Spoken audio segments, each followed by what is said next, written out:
Good evening. Good evening this on this election day. Thank you all for coming. I'm really glad that I'm in this room with so many agents and brokers and carriers who probably has all the insurance coverage we need in case half of us need to escape this country. So, really glad. And yeah, thank you for coming. I'm really excited about this event. We had an earlier event where some of you were here where we had agents meet InsurTechs for partnership discussions and advisory activities. And now this is sort of a public portion of the event. I'm really excited to host this event. My name is Tony Liu. I'm one of the co-founders of InsurTech New York, along with David Gris over here. And I really wanted to have this event because there's a lot of InsurTechs and technology solutions that are geared towards carriers. And there are also a lot for agents and brokers as well. But some of the agents weren't aware of them. And there's a lot of innovation that's happening. And that's why we decided to host this event to share with the agents and brokers. There's a lot of solutions out there that could help you be more productive and grow your business. And so that's really the purpose of this event. We plan to do this every year. So based on how this one goes, you'll let us know if you should continue next year or switch it up. But please do let us know what you think about this event. So for those of you who aren't familiar with what we do a number of different things to connect those in the insurance innovation space. We host startup programs such as the competition, InsurTech Match, and we also create we have a community called or a program called MGA Lab, where we create MGA businesses. We also host education networking events, including Spring Conference and other community events, and we also invest as well. So one of the big events that we host is called the Spring Conference, which is this slide right here. So this is our annual conference. This is our biggest conference we host in a year. It's about 1,000 people in Chelsea Piers. And our theme for next year is InsurTech is a new R&D. Hopefully all of you can join us. We'll be sending out a discount code that you can use to join us next year. But there are also other events we'll be hosting next year. This is our calendar for next year. You see there's a InsurTech Slopes, which is a event where David has been leading, where you have startup founders and investors and others interested in skiing get together, learn about innovation, and then ski together. We have the Spring Conference and then other events. And then November 5th, we're going to repeat this next year as well. And other events are, if you're interested in learning more, please let us know. And then next week, we have a webinar. So this is a lot of, hype about Gen AI and AI. And is it a hype? What is it, right? So we're going to kind of get into this. Seems like AI has, infiltrated all parts of our business and operations. And so, we wanted to kind of learn. Maybe AI is like the new internet, right? It's something we should definitely be aware of and know how to use. And so Kyle, who's over there, is going to be one of the speakers, along with Russ, who actually started probably the first digitally distributed commercial insurance business in Hiscox. So you kind of learn AI versus the new internet. And this event, it could not happen if it weren't for our partners. So first, want to really thank our Big I and Big I Connecticut, our partners, Lisa over there, for supporting this event. And then Peter Conte from iBany, Marshberry, Tobias, thank you for supporting us. And then other sponsors here, Lock and Ward. I think Zach couldn't make it today because he was sick. But Seth from Atomic and Scott from Loscan, thank you for supporting this event.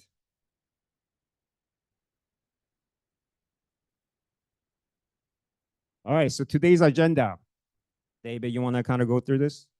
Sure. So what we did is we wanted to frame the discussion today to talk about things on both sides. What are agents thinking about and the challenges that they're having, and how are startups trying to frame the solutions to address those challenges? So the first panel, which I'll share a little bit more in a moment, What we learned when we did the first 2 years of the MGA lab is that MGAs just generally think, I'm going to distribute through agents and brokers, but they don't realize the differences in the needs of an independent agent, a super regional, a wholesaler, an aggregation of agents through an aggregator. And this panel hopes to answer that question. So hopefully this cohort will get it straight from the beginning.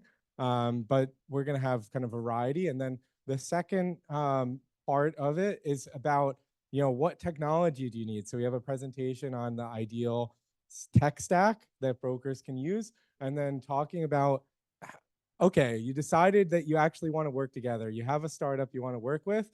How do you actually make that relationship long term, not just through the pilot, but actually make it generate value for your agency? And startups eventually get acquired. What happens when your startup gets acquired? How do you keep that technology running? So we go from start to the beginning. What's the problem?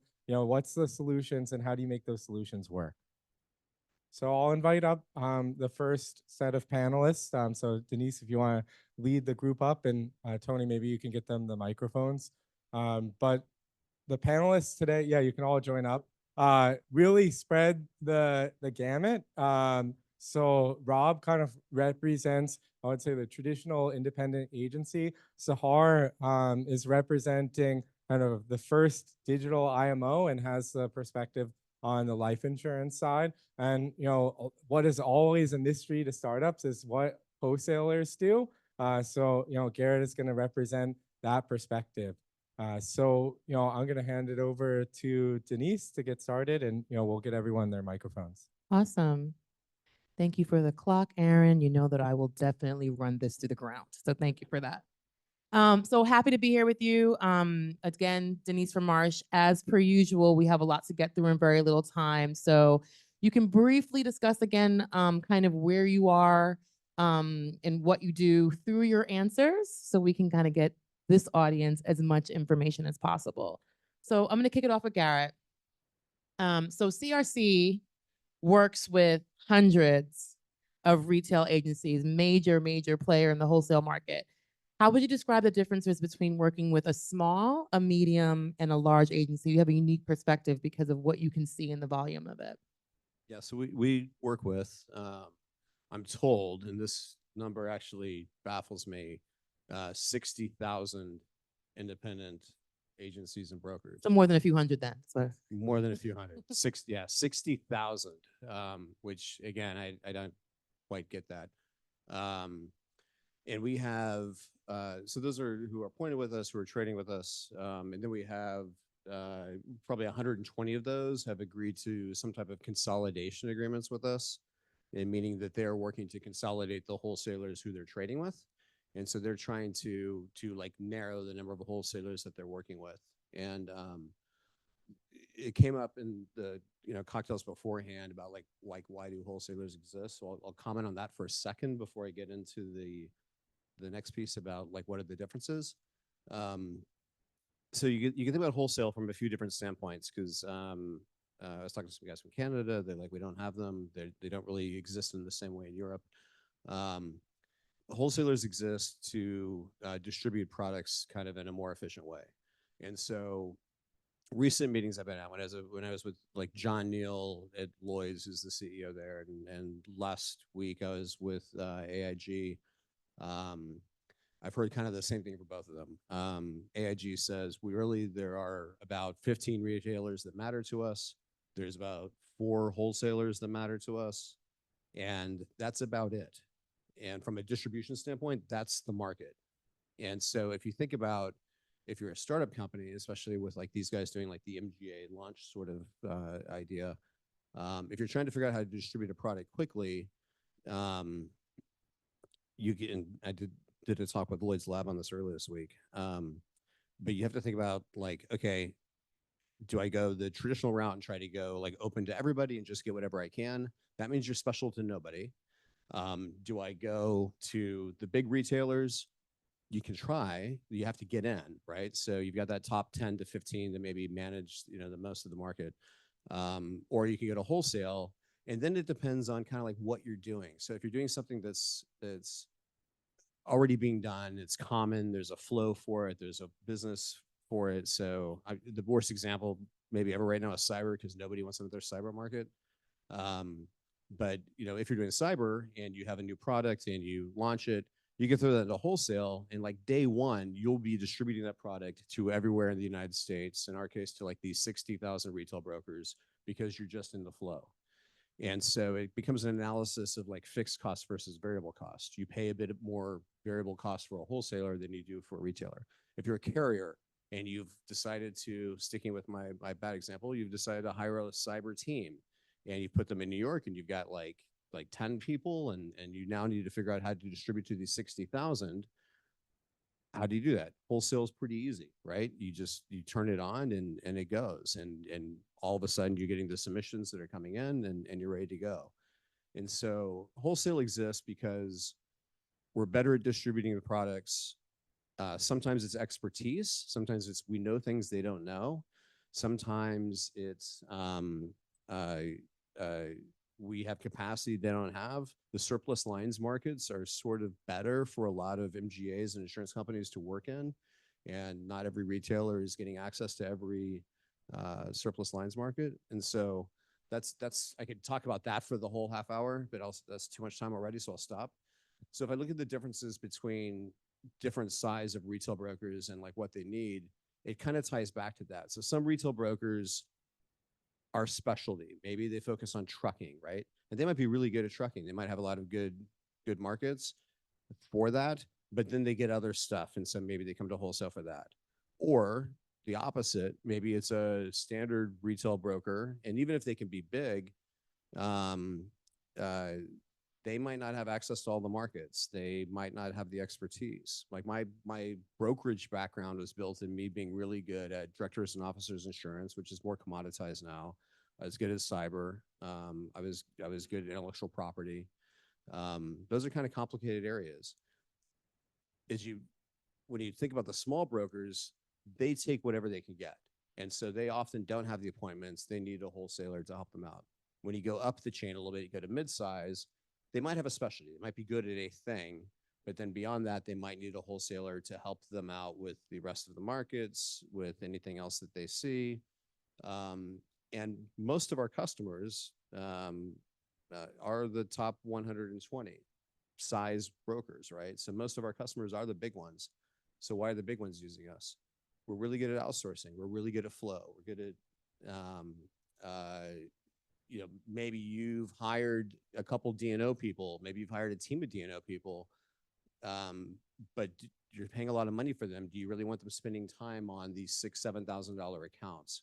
So you come up with a system where it's like, we're going to go direct here, we're going to use wholesalers here, and you spread it around. And so there's a whole bunch of different reasons why we've grown. In our space, there's 3 big players left. It's us, it's Ryan Specialty, and it's Amwins. After that, I think we did as much new business last year as the 4th biggest player. And so there's a big moat around our space because it's difficult to hire a wholesaler if you don't have access to all the retailers. It doesn't have to be 60,000, but if you don't have access to all the retailers, that's tough. And if you don't have access to all the markets, that's tough. And so there's actually like a really big moat around our space that's come through years and years of acquisitions and consolidations. So that was a bit long-winded, but hopefully that helps. No, it did. It gave us some context is key. Maybe some people don't understand the how a wholesaler fits into this, so that it makes a lot of sense. And we're going to pivot to another conversation where maybe you're not having it as much on the P&C side. So for our P&C audience, Sahar, what's the role of an IMO? Like, what is it, and how do you get feedback from your agencies on what's important to building your platform? Yes, I've had to explain this. Oh, is it on? Can you hear me now? Yeah. And I head of our product team, so I should be a tech person. So I've been explaining this a lot today. So an IMO is an independent marketing agency, also sometimes called an FMO, and they really came to existence for independent financial advisors or independent advisories, leaving the traditional like carriers who want to go by themselves in order to have access to different carrier contracts. So we're partnered with over 50 different carriers, and mainly if you're independent, you have to work with a middle person. You have to work with some type of a middle entity in order to get access to these contracts. But that was the traditional way of independents working with an IMO. Signal, we're actually a startup. We're the first tech-enabled IMO. We're taking that, and we've actually taken a lot of feedback from our partners. Our CEO was an independent financial advisor prior to working 10 years at Northwestern Mutual, and said that there just has to be a better way to not only be in an agency, but also grow your agency. And so that feedback loop has inspired us to create this digital platform. So yes, we're an IMO, but we're also an operating system for all of our agencies. They do everything from lead generation to planning to the new business applications for the different lines of business, whether it be life insurance, annuities, manage money, opening new accounts, and we're also an RIA. All within one platform, getting paid, managing commissions, and then in-force policy management. And then when it comes to you all too, our next area is about integrations and like helping them grow. Like what's next? What's different?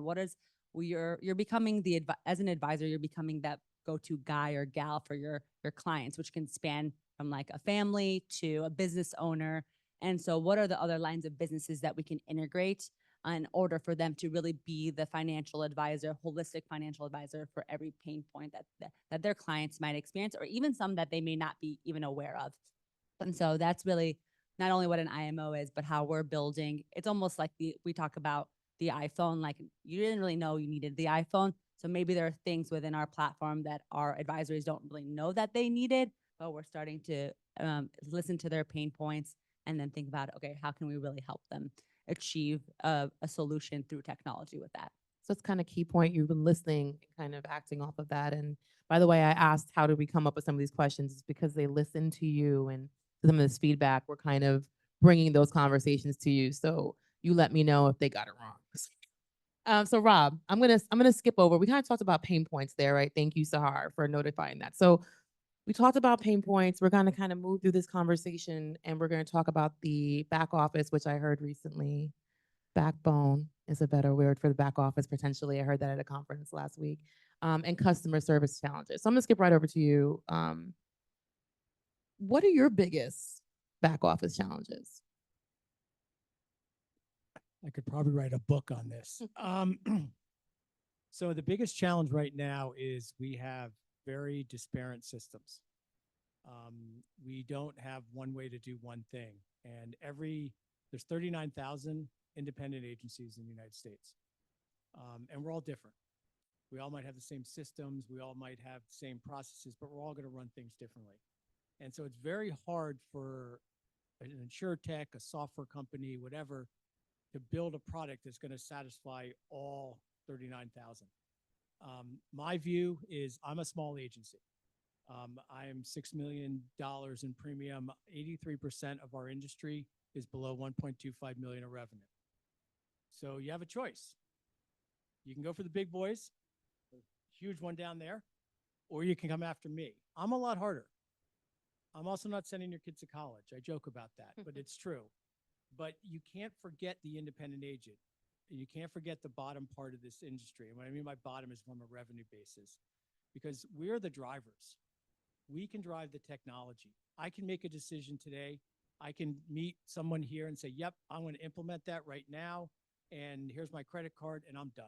Mm-hmm. If I have 100 people and God only knows how big I am, I can't do that, right? That's impossible. So what's happened in our industry is, I think, my personal opinion, is the bigger brokers, very successful, but not very efficient because they can't bring in technology as quickly as I can. They can't bring in VAs. They can't, they'll have the training and everything.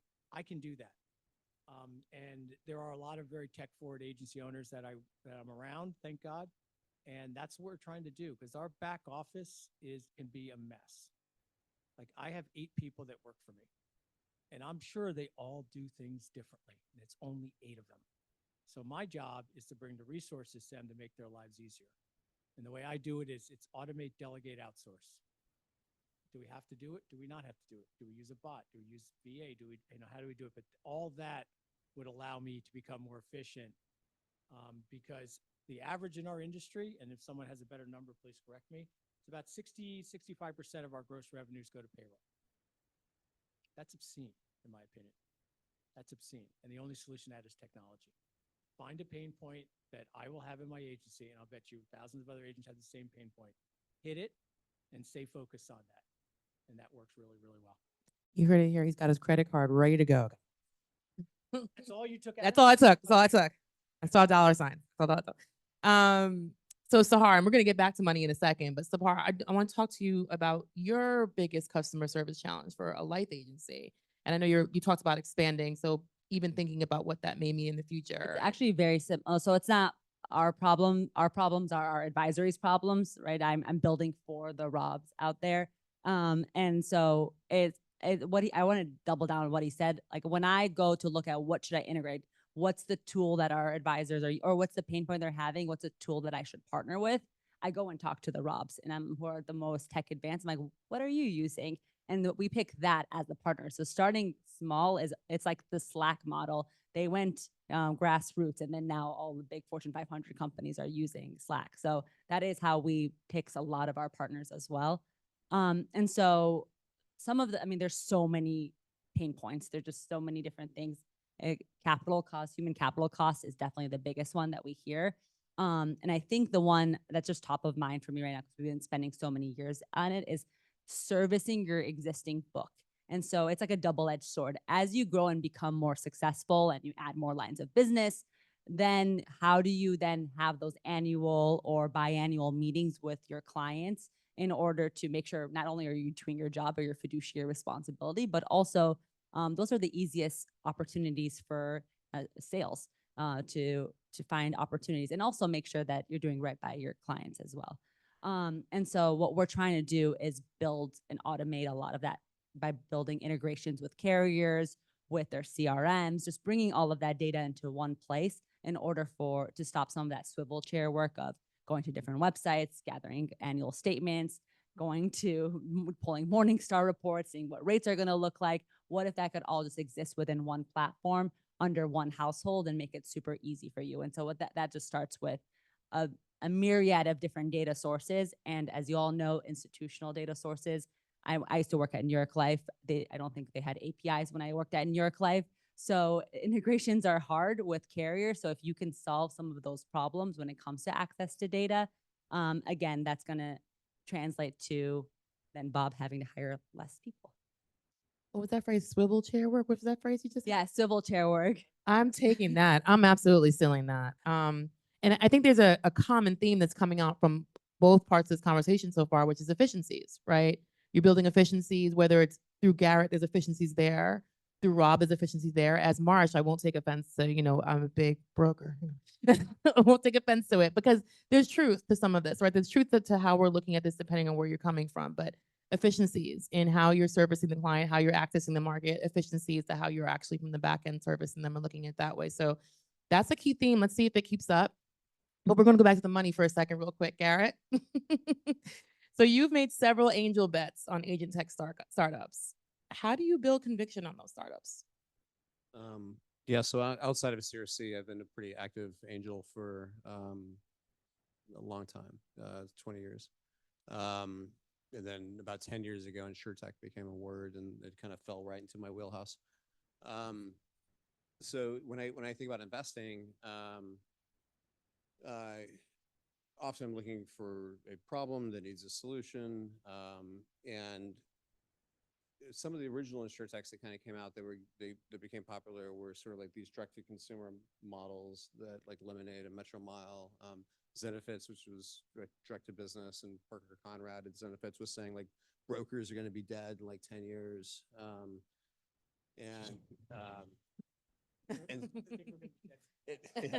And my background with CRC was doing private equity flips, and so we were buying and selling effectively the same business that kept growing, and we just did our last one. So the first one I did, we bought it for 18 million. The last one I did, we just bought the company back for about 16 billion. And so I have a private equity mindset, but I've been doing venture, being in San Francisco for a long time. And so what I noticed in the InsurTech space was there was kind of this disconnect in valuations for a while that has now corrected. And so there were companies like Lemonade or Zenefits. Like Zenefits, I think their valuation got to like 4.5 billion. It was insane. You know, Lemonade went public doing as much business as 3Cubes outside my office.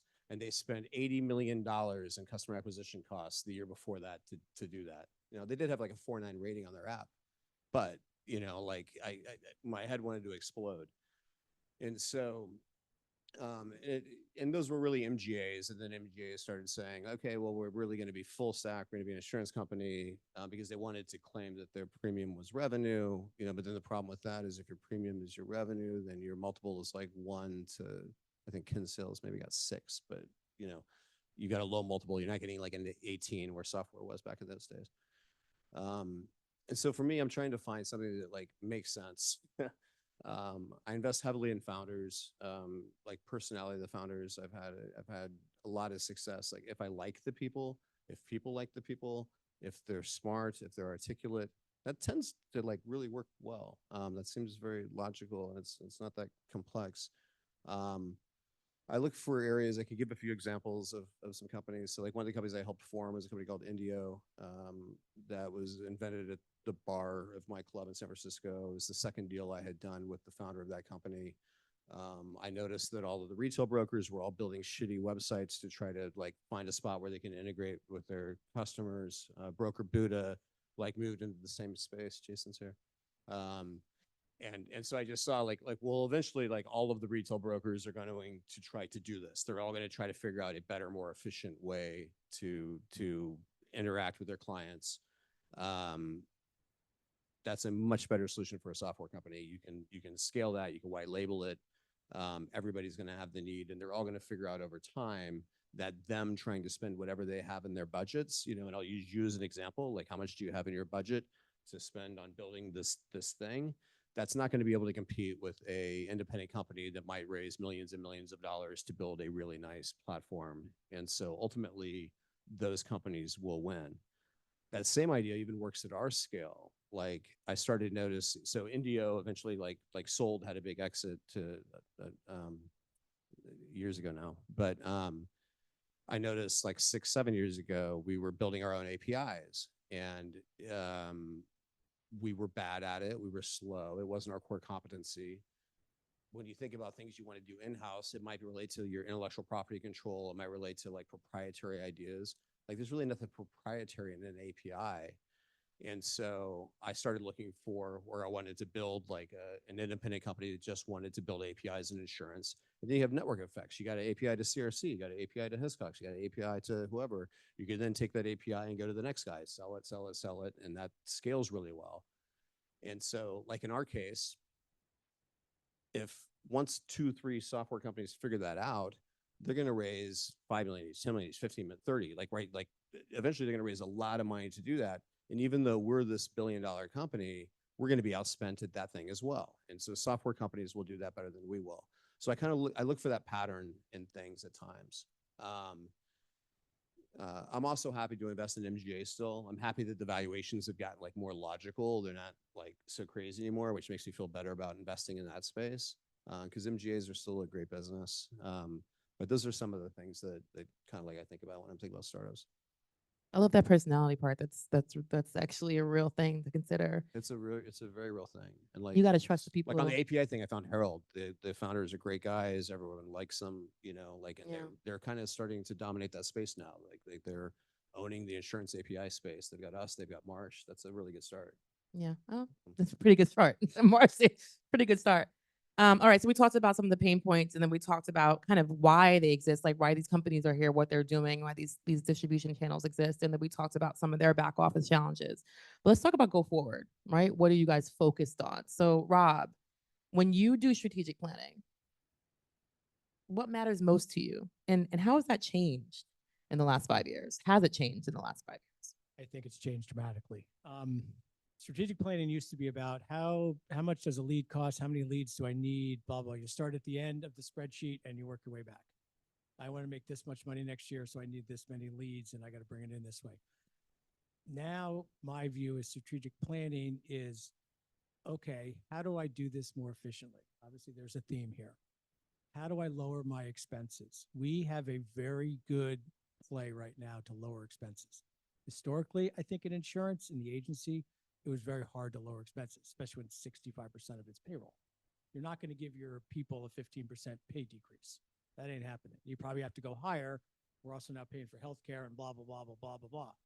So that $60,000 person is really 100, 110, depending on what state you're in by the time you pay for everything. So we have the ability now to not have to hire the next person. We can do a bot. We can do a VA. VA space has gotten huge in the insurance market. Remember what it costs a VA. I've had this conversation with InsurTechs. Hey, we're $2,000 a month. Okay. Maybe that works for Marsh. It does not work for me. I can hire a VA for that. I can get 160 hours of work. Why am I going to pay $2,000 a month for a piece of software or InsurTech? So remember how you're being compared. Now, if there's tremendous value and you can replace a person, yeah, maybe. But we're not replacing people. What I'm doing is pushing the work down as far as possible. And that's where strategic planning comes in, is how do we move the tasks and everything we're doing down to the lowest level possible? And right now, the lowest level is either get rid of it or a bot. And that's where the strategic planning comes in, because my goal is to get my payroll below 35%. Right now, I'm about 43. Now, I'm only been doing this 4 years, so I don't have legacy issues. It's a little easier for me. I'm a small agency. But I can now scale off of that, and that's how that number is going to keep coming down. It's a math problem. So, but strategic planning on what's out there, doing things like this, I love things like this. Some of the people I met there are incredible. They've done things I never even thought about. But you know, that is going to help us get to the numbers we need to get to. But my strategic plan is, what's my tech stack? Do I need anything? Do I have shiny object syndrome? 100%. I freely admit that. But I can bring some of that down, and I can leverage the technology I have in my office, because I've heard stats that we all use the independent agent uses about 30% of the technology they buy to its full capacity. Think about that number. I know we're actually running out of time, which is shocking because it's been so 30 minutes is almost up, you guys. I know we're amazing up here, but I'm going to ask that you plan on one more question, because I think it's important that we get to this last question, which is, what advice? We've given some of it already on stage. You've talked a little bit about, but let's put it in a nice little bow for our audience here. So what advice would you give to these startups, for folks trying to kind of penetrate this world? What's one piece of advice you have? Garrett, I'm going to start with you. Well, it depends heavily on what you're doing. And so, and I'm happy to take inquiries later. But I think, you know, generally speaking, finding that product market fit initially, finding something that scales, that, you know, once you've proven that something works at a small scale, it's then easy to go out and raise capital and go, okay, like we've proven it here, therefore we can take it here, and that's going to scale up. That's like pretty obvious advice that you would hear from lots of others as well. I think in the InsurTech space, there's a lot of networking. There's a lot of making sure that you do have sort of like that favorable personality. Our business is a social business. It matters. And so making sure that you got somebody that can be front and center to whatever you're pitching. It doesn't have to be the CEO, but often it's good if it's the CEO. You know, everything is sales, right? So, you know, in business school, they didn't teach me that. I don't know why. But everything is sales. You have to sell the guys you're raising money from. You have to sell your new customers. You have to sell the people you're recruiting. You know, all of that matters. And so, you know, I think if you're a startup company, you have to like look at yourself, and you can have a great product. If people don't want to hang out with you or talk to you, like, you're not going to get anywhere. So that's my advice. We're getting a lot of nods up here. Might seem a little counterintuitive, but it's true. Go ahead, Sahar. I think what comes to mind for me, especially coming from an institutional carrier to working at a startup, is look around you outside of your industry and take lessons from that. I think that's where we've been the most successful, is we look at our advisories and they say things like, well, I can get my Amazon package overnight. Like, why can't this delivery go? Like, why can't this notary get out in like one day? And it's just made us think outside the box a lot more. And as tech companies, you guys are in the best position to leverage some of those interesting things that are happening outside of insurance and bring it into insurance and really differentiate. So a lot of you are solving the same problems that the agencies want solved, but like how can you stand out and be differentiated? And I think a lot of that comes from looking at what's already working for what are the expectations that customers already have. Because advisors are also customers of retail customers. They're using Fidelity app, all of that stuff. And so that's been I think our biggest win has been when we borrowed some ideas from elsewhere. I love that. There's actually a book called The Medici Effect that talks about that. It's like a diversity of thought conversation. There's a surgery team actually went to NASCAR to talk about their pit crew to help minimize their OR because they have a similar kind of way of working with each other. So Medici Effect, good book. All right, we're gonna wrap this up with you, Rob. There's no pressure, no pressure. I agree with what everyone said. Be a good human being. If you're not a good human, I'm not doing business with you. I'm sorry. I'm too old to deal with that anymore. So I will walk away. I've had people come at me and I'm like, nope, you're done. I don't care how good your product is. Talk to me. Ask me what I'm doing. Ask me about my agency. We love talking about what we do. Everybody does. You know, and it's not about my ego. It's just let me know. I've had InsurTech software companies start pitching from the moment they walk in the door. Remember, I know my industry better than you do. And that's not an arrogant thing. It's just, I do.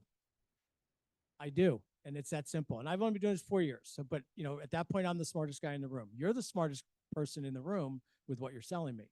Ask me questions. Maybe I have a pain point. I talked to a gentleman the other day. We were just talking about him. And he's like, well, I can't help you until I can save you 100 hours of work. Be honest. Don't try to sell me something. I've also talked to people where they're like, yep, we're ready to go live. And I'm like, no, we're nowhere near ready to go live.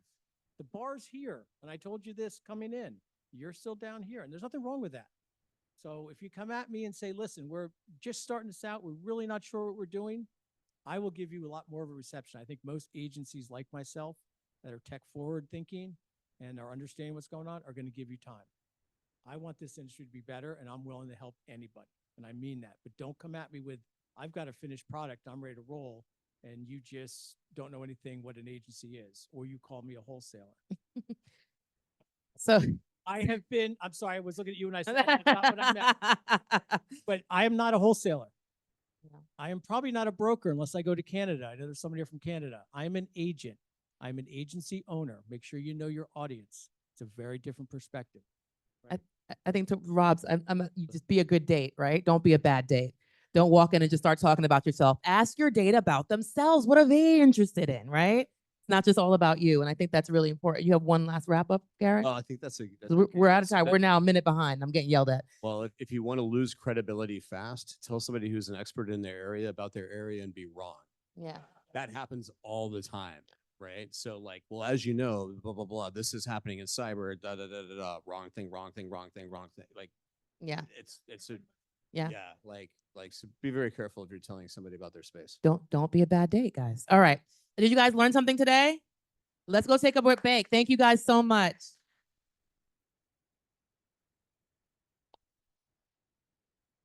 Thank you, guys. Not made for me. I love the transparency and just like telling it like it is. Really appreciate you guys. And thanks for coming back. So it's our second part of the evening where we learn how these agent techs can actually solve a lot of the pain points we learned earlier. So our next speaker probably knows this space probably more than anyone else. He runs a group called Catalyt. Casey Nelson runs a group called Catalyt, which is owned by, is it 7 big eyes? Seven big eye associations. And for those of you who don't know Big Eye, they're an association for agents. They're different big eyes in different states. And they're owned by 7 different associations. And so they're connected and basically owned by the agents. And the Catalyt platform, they have over 200 agent techs and solution providers on their platform. And basically his job is to connect them to the agents. So he knows all the problems the agents have, and then he knows all the solutions. So there's no better person who can talk about the tech stack for agents than Casey. So he's going to share a bit about like they gather surveys and things like that. He's going to share about the tech stack. So Casey, you want to get up and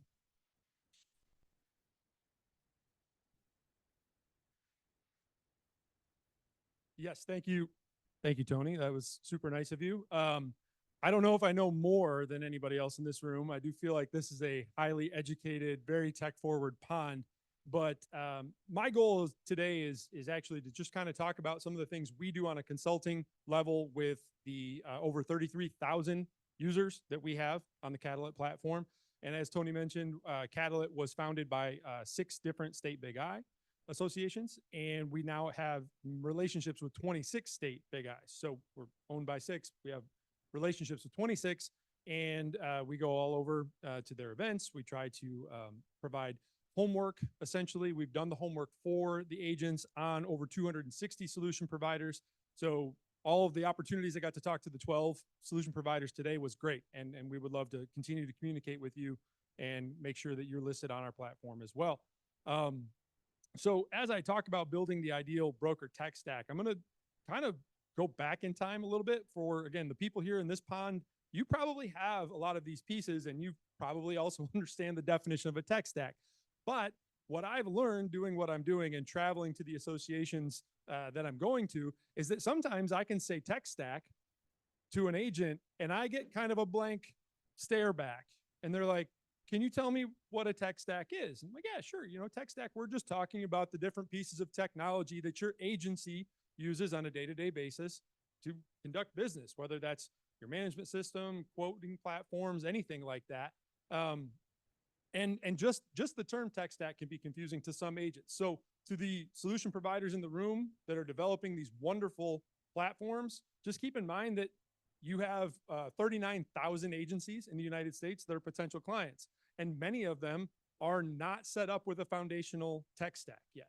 So kind of putting that into perspective is kind of one of my goals today. Also putting into perspective the number of platforms that an agency already uses. This data comes from an annual survey that we conduct at Catalyt called the State of Tech Report, which is available on our website. Anybody could get it. Anybody in the room that wants to have access to it, we would encourage you to go to our website and go ahead and download it. But I'm going to put a few slides up with information from that report. And this one is just a nice kind of breakdown that gives you an idea of how many different technology platforms an agency uses on average based on total revenue. So you can see, and it makes perfect sense that that number would get larger as their revenue increases, but putting it into perspective and understanding that if they don't have the foundation and then you're trying to add some awesome tool like Lincora on top of it, well, they may not be ready for that just yet. So keeping that in mind in your sales process could be pretty helpful. What I consider to be the 7 foundational pieces of a tech stack is up for debate, but this is where I consult my clients after they get to me after what we call a tech assessment, which is something that, again, is available on the Catalyt website. Management system. There's probably people in the room that are like, duh, of course. But true story, I had a consulting call prior to working for Catalyt when I was doing the similar thing that I'm doing now. And I had a nice call with a very kind man. And I said, sir, what management system are you using? And he said, could you be more specific? Easy Links, AMS 360, whatever. And he's like, it's that file cabinet you see behind me. Okay, so of the 39,000 agencies in the United States, there's a few of them that don't have management systems. I recommend, of course, the CRM, a website, a form builder tool, data collection, VoIP, and then, of course, workflow automation. So, and I shouldn't say, of course, because a lot of agencies don't leverage a tool like Zapier or Pabbly or Power Automate, but those are definitely what I would consider, in my experience working with agencies and running an agency, those would be the 7 must-haves. This data also comes from the State of Tech report that we have available. And what I hope you get from this, if you're a solution provider or if you're an MGA, is that you can see, and we collect this data every year, not only how many agencies are using a program in that category, and then specifically which programs they're actually using, and we provide a rating score. So from a management system perspective, 93% of agencies surveyed do use a management system, which is great and to be expected. And then understanding both the the percentage that use each program and the percent change year over year. So all that information is available to you. I would imagine it could be beneficial to your prospecting and your marketing efforts. Also a CRM. This number shocked me. This number absolutely shocked me that in 2023, we have 72% of agencies not leveraging a CRM.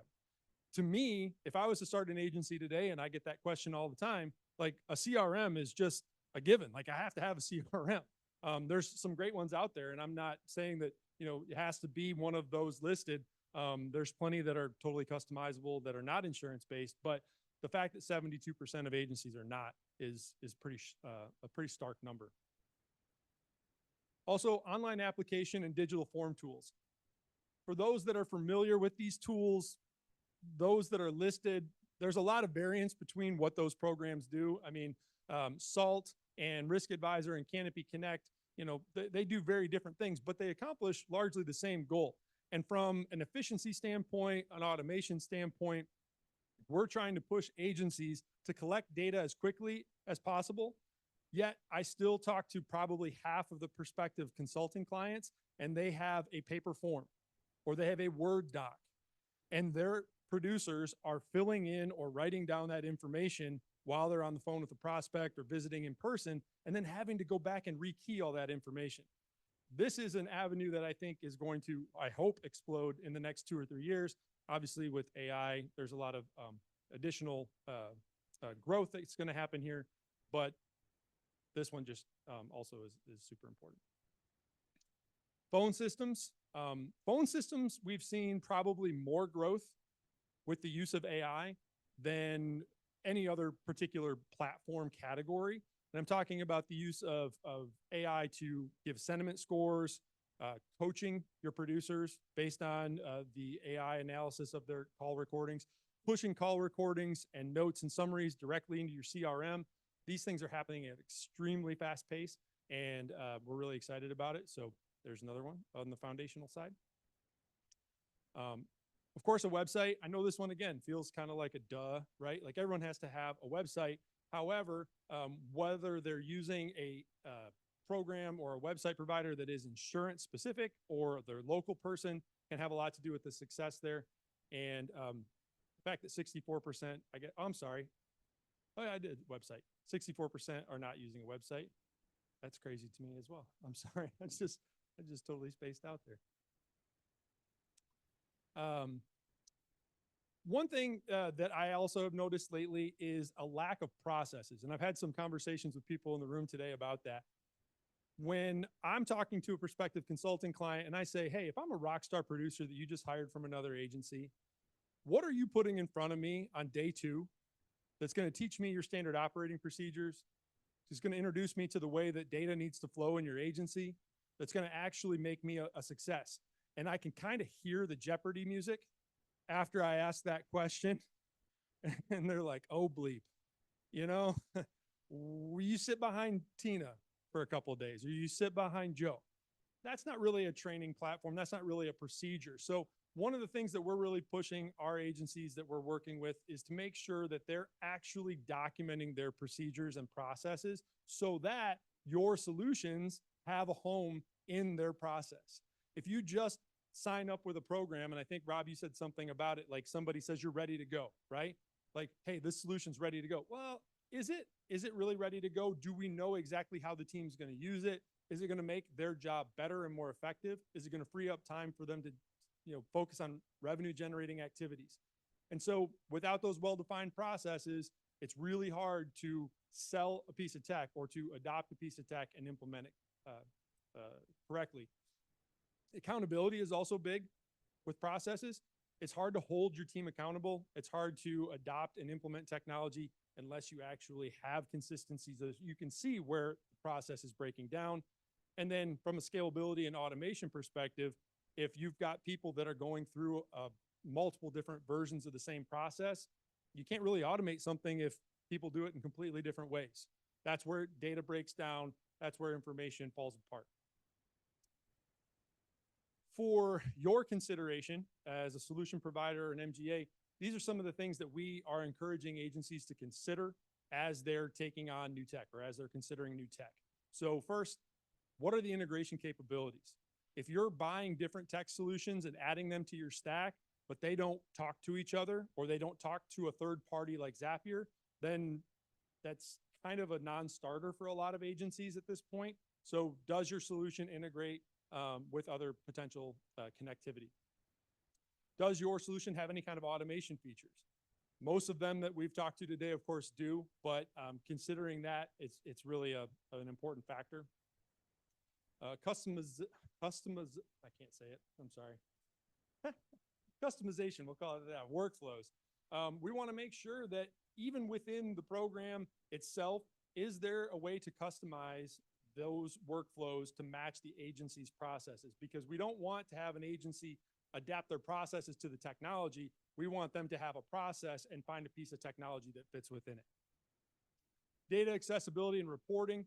We really want to make sure that agencies have access to real-time data. We want to make sure that they have the ability to take that data with them. They have an opportunity to make sure that their team has access to that data on a regular basis without any kind of barriers to entry. And then, of course, user experience is super important. And I don't think that that's something that gets talked about enough, is how does the team at an agency engage with your technology solution? And that's something that I think that agencies are looking at more now, because somebody brought up an example. Oh, I think it was Seth, actually. We were talking earlier about when you get to a point with an agency prospect and they say, okay, well, I want you to get on a call with so-and-so. They've been with the agency 15 years. Well, maybe they're like 6 years away from retirement. And I think that was the example Seth gave. And they're very set in their ways, right? If your program doesn't have a very accessible, friendly, easy to use user interface, then you're kind of, fighting an uphill battle. So we would encourage you to, invest as much time as possible in that. And I think that you already are. Ryan.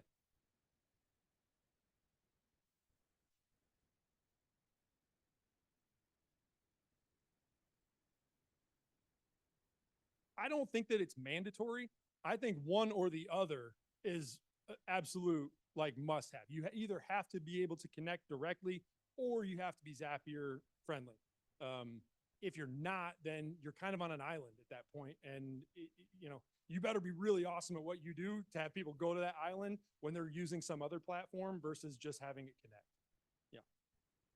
Yeah. So just real quick, just about Catalyst, in case this is something that would be beneficial to you, someone an agency that is struggling with their tech.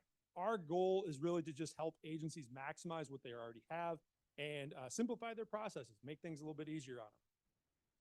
We do have what we call a tech assessment. Anybody can take the tech assessment, whether you're a part of a big I state that is a member of Catalyst or not.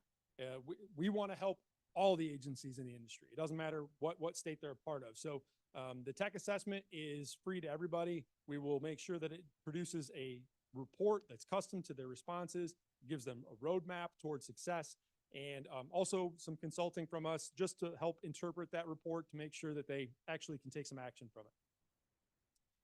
And Tony, I'm sorry, I'm a minute 30 over or under scheduled, but that's my information.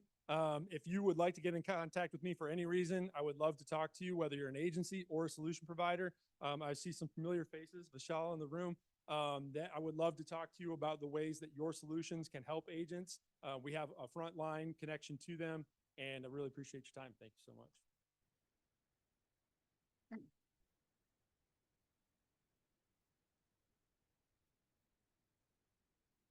So you got a lot of data from Casey, and you really got the perspective on, how much some of these agencies have to improve.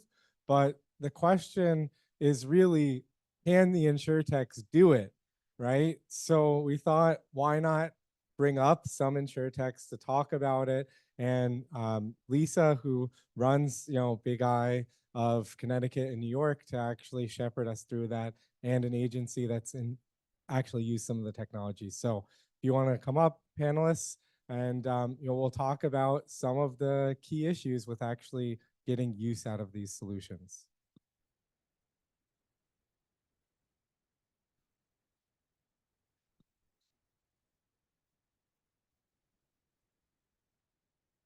So this will be, this Hello. is it on now? Can you hear me? Okay. This will be what a great segue from Casey's statistics to just hear a little bit more and go deeper into what we want to talk about. So we're going to talk about how InsurTechs can find the right problems to solve for agencies, how agencies approach working with a startup, and then how do you maintain a long-term relationship? Because you've heard there's 39,000 independent agencies out there, and I suspect that if you're an InsurTech, you've probably been focused on like 0.5% of your total universe. So we want to help you really be able to expand, your sales universe and help more agents. So Matt, I'm going to start with you. Matt is an independent agent in New York, and there's different categories of agencies, leading edge, fast followers, or kind of later in the adopter curve. So tell us a little bit about your agency and where you think you're at. Sure.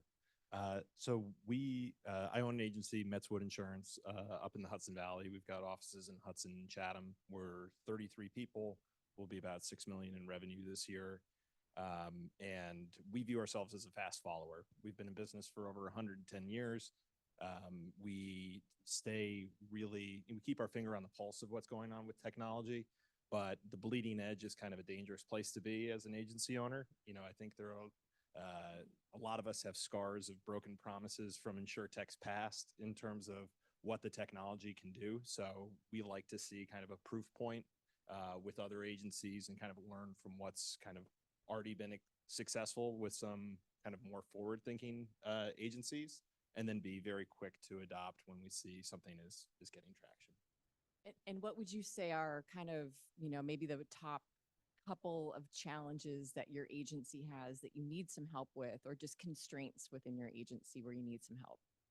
Sure. So I think overall staffing is one that kind of Rob alluded to. I think that 50 to 60% of expense is just the payroll. So trying to find ways that reduce the expense without reducing the overwhelm of just adding more and more tech and doing it in a thoughtful way, which kind of goes back to Casey's point about the need for integration. We can't have all of these siloed tools where you're just kind of hopping from one to the other.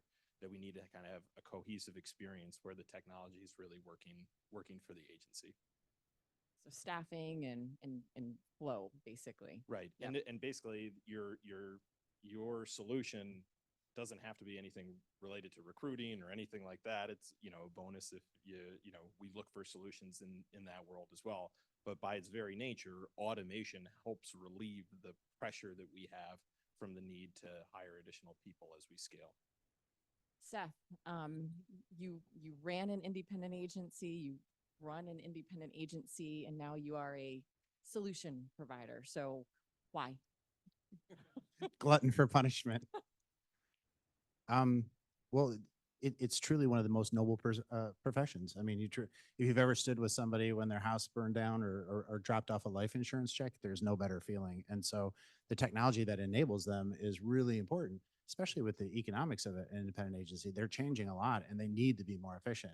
I would say the biggest challenge that we see, or that we see to be true in the data, is usually agents are heavy technology focused, and technology is driving process. And so they're buying a lot of technology, but they have no process to back it up. When in fact, process should be driving the technology. And that's a paradigm switch for a lot of agencies. A lot of agencies hire people and they tell the people to figure out process. And so it's onboarding new salespeople, onboarding practices or standards inside of the service. It's really hard because if a person leaves, so goes their process, and the new process comes in. So these agencies are really tough to scale when they start with technology, trying to find process. Process scales really well. One service person inside of an agency, one who's focused on just a few things, might do 12 to 1,400 things a year. That's it. A high volume service person will do around 3,000 to 4,000. So think about that. If you're an agency like Matt's size, um, he's got 6,000 to 8,000 policies, but that'll generate somewhere around 100 to 110,000 insurance transactions or service requests. That's a lot. So process scales really well. So independent agents who adopt a process and understand what serves their client needs, what serves their people's need, and what serves the business needs can then now have process technology come in that enhances it and improves it and makes it scale, makes it sticky. And when you solve that for an independent agent, when you solve client experience, personnel value, and economic gain for that agency, they will not leave you. And Scott, you also have, maybe talk a minute about your agency background, and this is your second InsurTech startup. Why are you crazy enough to do this a second time? It's a good question.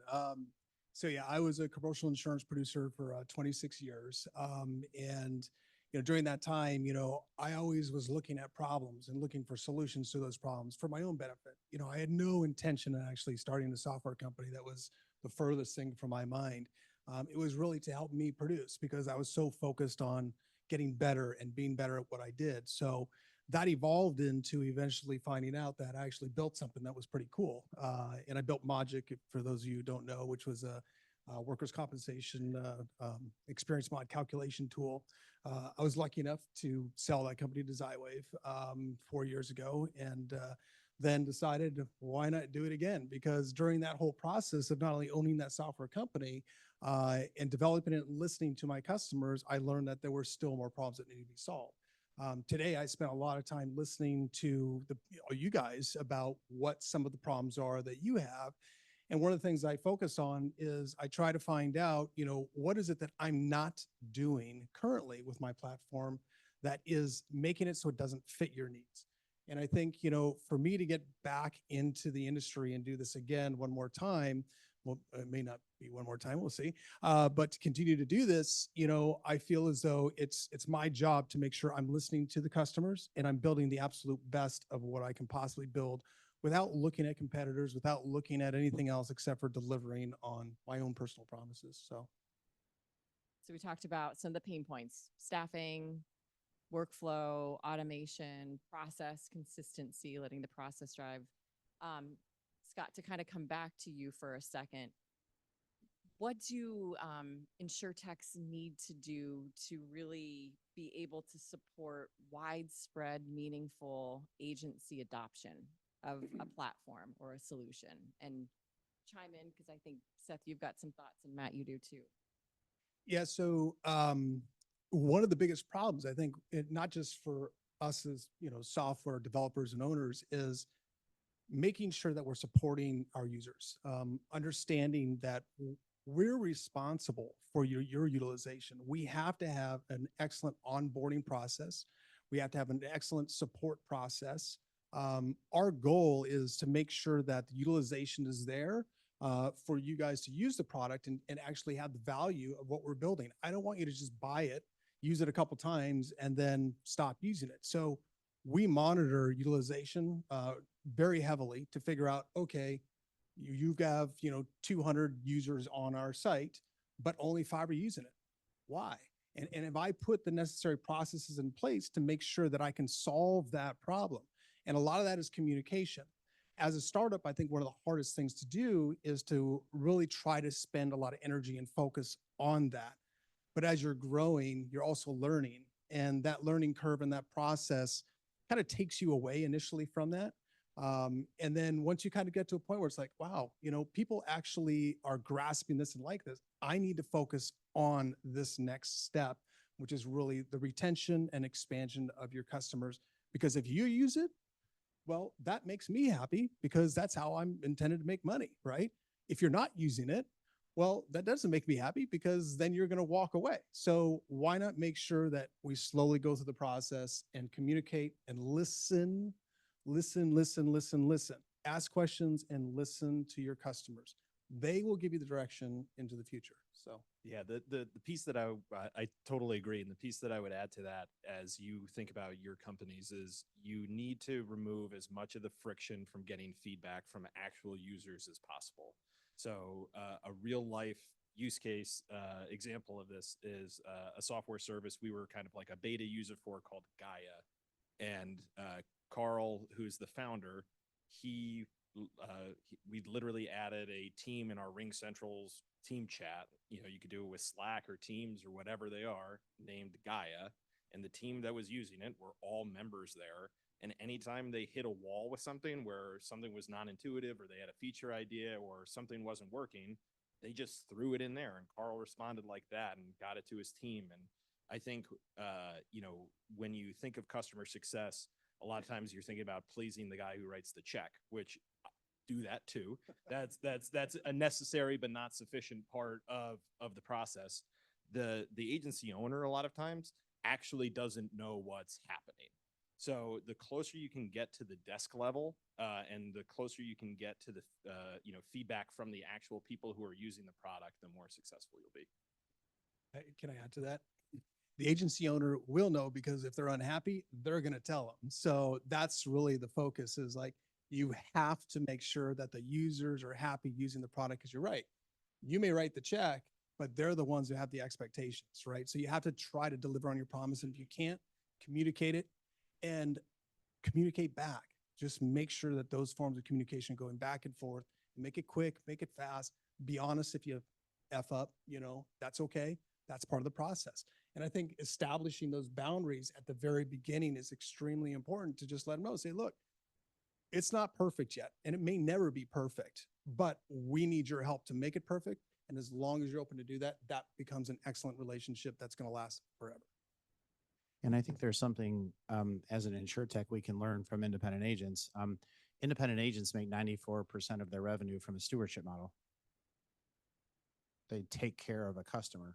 They answer questions, they follow up, they do renewals and stuff. And the SaaS model is great for scale and for investors, but it doesn't always favor the independent agency. And so I think the model is shifting for us as InsurTechs. I know it certainly is in our case, where we're hiring stewardship roles, where it's like, hey, let's talk to our customer once a month. Let's look at the data. Let's look at what's working and what's not working. And then let's make suggestions, because that's a traction moment. I mean, if you're an independent agent, you want to talk to your customer renewal because they could buy something else. And I think it's the same thing for InsurTechs. If we're stewarding that relationship as opposed to just selling and moving on and building ARR as the sole focus, if we're talking to our customers, we can create sales opportunities and just say, hey, look what the data is showing you. You know, this feature here could solve that. And now it's a needs-based solution as opposed to a technology trying to make placement. And I think that's a totally different concept. So I think as InsurTechs, we can learn a lot from the independent agency model. Matt, when your agency is contemplating a new solution, how important, like the ROI, like how are you measuring whether or not you want to, you know, try something new, and then how do you measure success with it? Like, how important is that use case for an InsurTech to really come in and talk to you about? Sure. Yeah. I mean, you always have to prove the business case. I mean, we're not just going to adopt well, I've probably done it a few times, but we shouldn't adopt technology. He's recovering. Just because it's cool. Yeah. Did you bring your credit card? Exactly. Yeah, exactly. You know, so you know, when we're evaluating different tech, you know, the ROI is one piece, but does it solve a tangible problem within the agency? And that's usually tied to some level of ROI and an overall business case. But what we're looking for is, one, speed of implementation. Can we get this in the agency within a week or two? You know, and how easy is it to train the staff, and how easy is it to integrate into our system? So like the more complicated your product is and the more parts of your organization it touches, the tougher it's going to be for the agency to pull the trigger, just because of all of the soft costs that come associated with the retraining and the downtime and the, you know, lost opportunity. You know, again, if you're a solution that, you know, extracts data from lost runs and can turn those into, you know, insights for agents and customers, that's something that's really tangible, specific, and we can probably implement quickly. If you're looking to, you know, replace our agency management system, we're going to be having a long discussion about that, and it's going to take a lot longer. If you've ever heard me speak at a InsurTech conference, I'm always talking about don't create new problems for the agencies. We don't need you to create a problem and then create a solution, like solve the problems that they have right now. There's a lot of them. So that's really helpful. So the takeaway I think from this kind of segment is InsurTech should really invest in how you are onboarding, training, the customer support, that ongoing feedback. That's going to help that implementation and widespread adoption, change management within the agency. Because we just heard Casey say, you know, agencies are using about 30% of their tech to as much as they can. So let's talk a little bit about long-term relationships. Seth, I would love to have you kind of indulge us because you've got a really interesting perspective right now on the change that you think is really coming to the independent agency channel. And I think that's going to be really important for the audience to hear. Yeah, I think if you look at independent agency revenue model, a disproportionate amount of the revenue comes from the profit model. So go back 100 years ago, the relationship between manufacturing and distribution, carriers and agents, was you're the frontline underwriter. You can see the risk, you know the customer, and we could never know that. So if you can put your eyes and your experience on it and get it to us, we can underwrite a product on that. Everybody in this room is trying to kill that model.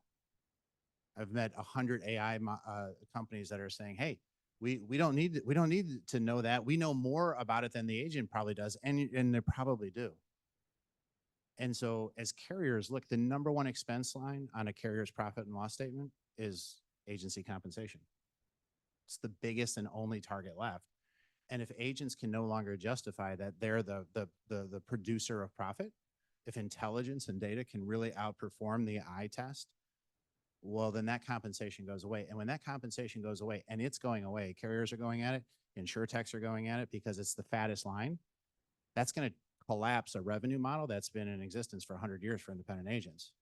And so independent agents, whether they know it or not, this tsunami of intelligence is going to devalue a lot of what they would consider to be their primary asset, which is I can tell you more about that client than you can, therefore it's a better risk than you could otherwise know. And if that's true, then independent agents need to be thinking now, because Matt just told you how long it is to make a switch inside of an agency. If that is true, and I believe it to be true, then the switch needs to be happening now, because in the next 5, 4, 5, 6, 10 years, you take that out of it, and all of a sudden there's a lot less revenue, which means we need to be independent agents need to be running less people, need to be doing more things at a better margin out of production.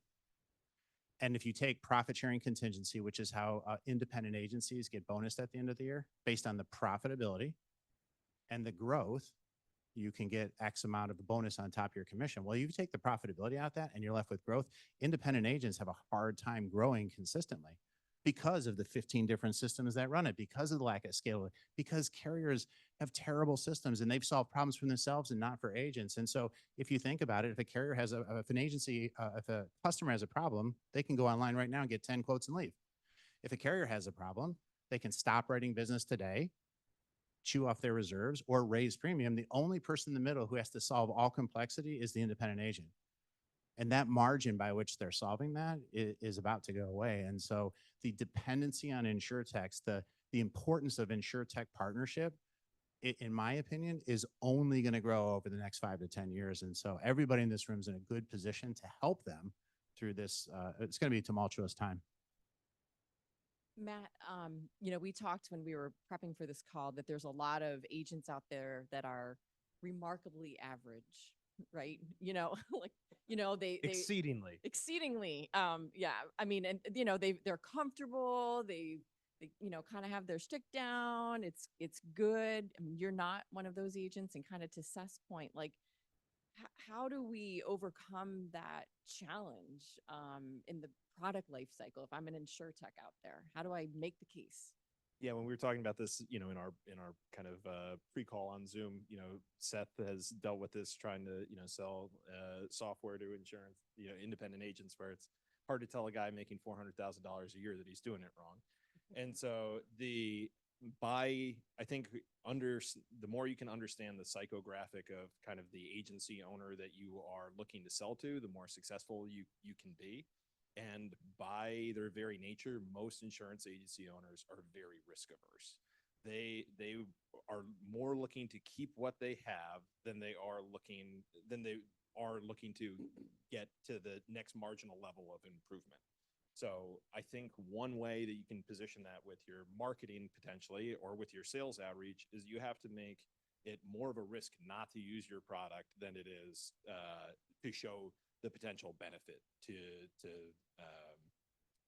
so I think you don't want to be all doom and gloom, and that's a bad angle, but I think that understanding that there's a large portion of agencies that aren't necessarily motivated by that extra dollar, but they're certainly motivated by hanging on to the dollars that they currently have. Seth, would you agree with that? I would agree. The average independent agency gets highly compensated to just do what they did last year. And like Matt said, if you're the mayor of your town, if you can leave every Wednesday, go golfing, if you're at every kid's game, your house is paid for and you're making hundreds of thousands of dollars a year, knocking on their door and telling them that they've got a problem is like, really? Where? I just don't see it. So you do have to understand that. I do think I just got my new tagline though. You want more golf? Buy a Loscan. So, Scott, I think a lot of talking about like the agents maybe having a risk aversion to some new technology. One thing I hear from when I talk to agents, and I talk to agents every day, if it's about a piece of new technology, well, they might get sold in 2 years. So talk a little bit about, especially because you opened with, this is your second startup, and how can agents maintain a relationship with a platform or a partner that they really like once that sell happens? That's a really good question. And I don't necessarily have the perfect answer for it, but I think you have to kind of understand that, obviously the goal of most InsurTechs is to build a fantastic product that fulfills a need for their customers. But eventually it will sell, and you most likely do intend on selling it. That's just part of the process. But I think when you're dealing with an InsurTech, you really need to understand who you're dealing with, the person behind the company. When I sold my company to Xywave, it was a extremely difficult decision for me to actually do that. And it was because of my customers. That was my biggest holdup, was thinking, am I going to disappoint my customers by selling my company that I've been working so hard at? You have to remember that this is your baby. That's my baby. I'm putting all my passion, energy in it to give you something that is hopefully going to do, number one goal, save you time, which is going to save you money, which is going to help you hopefully also give you the ability to bring on more customers or retain existing customers. Those really are my personal goals, because most of my products are really sales driven. But, I think you have to go in understanding that, there is no guarantee. There really isn't. I have no idea what's going to happen, to me 5, 10, 15 years from now. I have no clue. But I'm building a company right now because I love it. I'm back because I just like doing it. I have too many ideas, and, I just want to be able to use what I have and share it, because I've been a broker. I've been an InsurTech. But that whole process, owners don't take it lightly. And you should understand that. And there's a lot of anxiety and stress that goes into that. Just understand that when that owner is going through the process, most likely they're thinking of, what is going to happen to my product? Am I being sold to a competitor? Is it going to be an add-on? And maybe it's going to enhance another product that's out there. And I think that's really what our goal is usually, is I've got something cool that I know can enhance a ton of different products out there, and hopefully it will. Not necessarily from a sales standpoint, but, just integrations and so forth, so on. So yeah, I guess you just walk in, understanding that you have something cool, take advantage of it, work with us, help us make it even better. We're not building it necessarily to sell right away. That's not our thought process. At least it's not mine. This is for anybody, how do you see the relationship between InsurTechs and like the traditional agency, not the big broker, but how do you see that relationship evolving in the future? I'll tell you, me personally, we're looking to figure out how can we grow that relationship and make it better, right? And I really feel as though the smaller agencies are the ones who help us design and develop a product to really meet the needs. We do deal with a lot of our larger agencies. Most of our customers are larger agencies. Today, I had an opportunity to kind of figure out that I need to figure out how to solve the problems and listen to these smaller agencies, which I grew up in and I lived in. So, I mean, I think over time, you know, these relationships, there'll be new InsurTechs. We will all grow in different ways and make different decisions as we work with it. But as long as we're working with you, I think there's, you know, these relationships will continue to grow and blossom. So. Yeah, I think it's gonna be a partnership. I think of it, it's here, I checked before I came here. I'm from Cleveland, Ohio. In Ohio, there's 25,000 open insurance positions. I don't know what is in New York. People are not coming onto the agency side. What did Matt tell you was the biggest problem was? People. Rob, people. You can't get people to come and do this job. It's a high stress job. Nobody calls. How many people here have called their agent to tell them they love them? I'm paying too much. It's not covered. You sold me something I didn't buy. It's a high stress job and it's high pace, and you're moving across 14 different systems, AC or whatever. And so people are not coming into this. And so there is an inability to backfill talent. Matt knows it.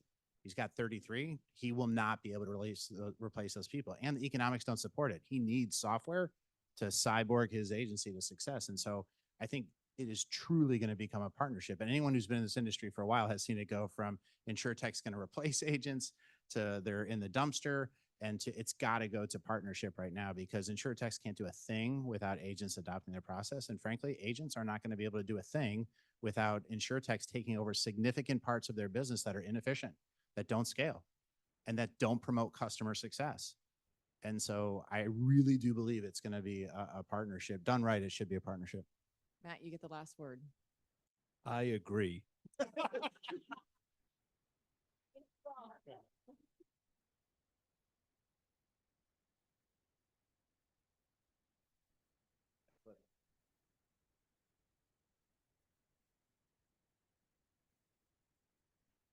Thank you, panel. And thank you to all the speakers today. It's very engaging, and really appreciate all of you guys listening and sharing your insights with the attendees today. So if you like this type of content, we're going to have 40 of these in our spring conference next year.